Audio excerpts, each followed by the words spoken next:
Oh, well, yeah, they ain't in a trunk. Right. So yeah, no, right.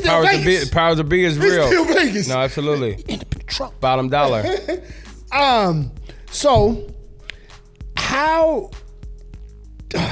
I know how, but I want to know how did you go from boxing to transition to cannabis? Oh man. Well, so after my boxing career, though, I was still trying to find a place, and I hadn't had a job, and I can't even remember the last time I had a job. It was like summer jobs, OG summer jobs when we was younger. Yeah. But so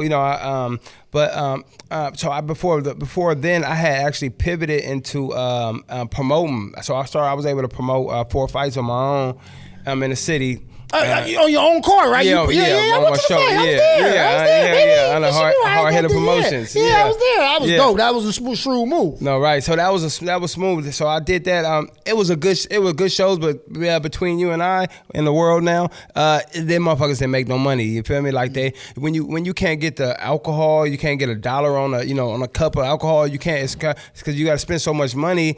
You can't make any. Unless you get money on alcohol, you can't make a dime on the fighters or anything like that. So unless you got, sponsors that's pushing you. But what was that? You had asked me, I'm sorry, you asked me another question before. Oh, see, that's these white runs that come from Authentic 415. Oh, okay, I got you. There you go. So back to the question. There you go. So so my transition was so I actually ended up meeting at the fight, at one of my fights, though, I had met a cat, and he was like, "Hey, I think that you may be qualified. You may be qualified for this little program." And he had left me his number. I want you to talk to one of my business partners. Mm-hmm. So I actually had forgot that we talked that night or whatever. But my friend of mine, Joey Hunt, was like, "Hey, Reem, look at this program that they opened in San Francisco. It's called the Equity Program." Mm-hmm. And they opened this portal in San Francisco for basically for you to if you fail under this this criteria of equity, you would they give you eligibility to become an equity candidate to a verifiee, which allowed me, basically it gave me a permit before any of these big corporations come in, like buy up all the permits and secure all the permits. So to qualify for that, though, you had to have been brought up or raised, came up in an area that was affected on the war on drugs, mm-hmm. which is Filmo. You had to went to school for 6 years in San Francisco, which is like middle school to high school or elementary. Grade school. And then and also you had to have either a felony or a misdemeanor or cannabis on your shit. See, I remember that, mm-hmm. and this is the only time I was like, I regret not ever catching the case. No, that's crazy. No, because listen. So I had everything. I went to the office of pupil to get that. I went and got my papers from my mom to show that where we lived there. Mm-hmm. And then I'm like, I had to go to 850, which is the jail place down here in San Francisco. Mm-hmm. And I'm like going down there. I never would have thought that I would have been like hoping that I had a misdemeanor. And I went to get my records, and I'm like, please. Oh yes, I got rapped. Yes, I remember they rapped me. I'm like, I didn't remember that. I'm like, damn, they did rap me almost damn near like 15, 16 years ago. Mm-hmm. So who would ever thought that this would have was able to get me actually a permit? I remember that program, right? I was hella mad. I'm like, damn. I don't qualify. Right. I ain't got no case. Man. So getting that. So anyways, going back to my boy Joey.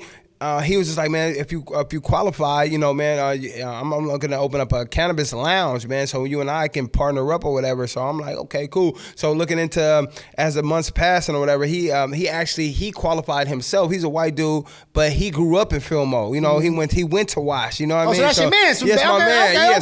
So a white dude though, but a cool cat, and he was just like So anyways, though, in between that time, though, I ended up hitting that dude up like, yo, what's good?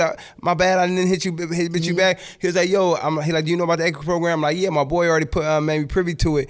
And he was like, okay. I'm like, do you qualify? He like, oh, well, I want to introduce you to my partners, which was Stizzy, mm-hmm. Shrine Group. So you know, man, they so by that time I had already at least 5 different offers of people that wanted to team up with me. Because keep in mind, they had to, for a big corporation to come in here, they had to partner up with equity. Oh, that was a dope program. That was dope. Oh, that's show now. You got to come see the people. Yeah, you got first. Yeah, so they I vetted a few of the investors, and they offered me a deal I couldn't refuse. So I'm like, okay, this was sweet. So, but now I had to get at my boy Joey. I'm like, damn, I'm finna tell he the one that told me about the program. I'm finna tell this nigga that I got a sweet deal. Just get this nigga. No, I know. So I know, right? So I was just like, I'm like, yo, Joey. I'm like, we gotta talk. He's like, yeah, we do gotta talk. Oh, hold on, Joey. I'm still a boxer. Don't get knocked out. No.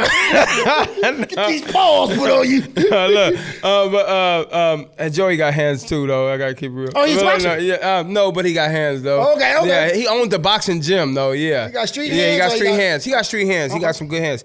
But so he was getting at me to tell me that he qualified for equity and he didn't need me. So it worked out. I'm like, yeah. He was about to cut you loose. He was about to cut him loose. So, right. So we shook hands and hugged, man. We both went. Take the picture, nigga. There you go. Right. So, that was sweet. Work. It is. So, shouts out to Union Station, man. He right there on 2075 Mission Street. But nevertheless, he been open for like a couple of years. I have also. But yeah, man, it was definitely a long process, though. It took 5 years to open, man. It was, it took some time.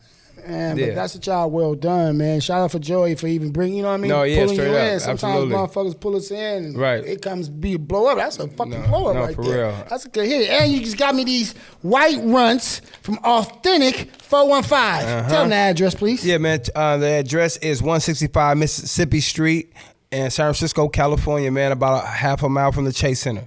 Yes. Come in pot, get some of these white runs, some stizzies, some wax. I love me some good wax, some good shatter. Yes. So you partake. I'ma do it like a motherfucking boss, like I'ma do it like a motherfucking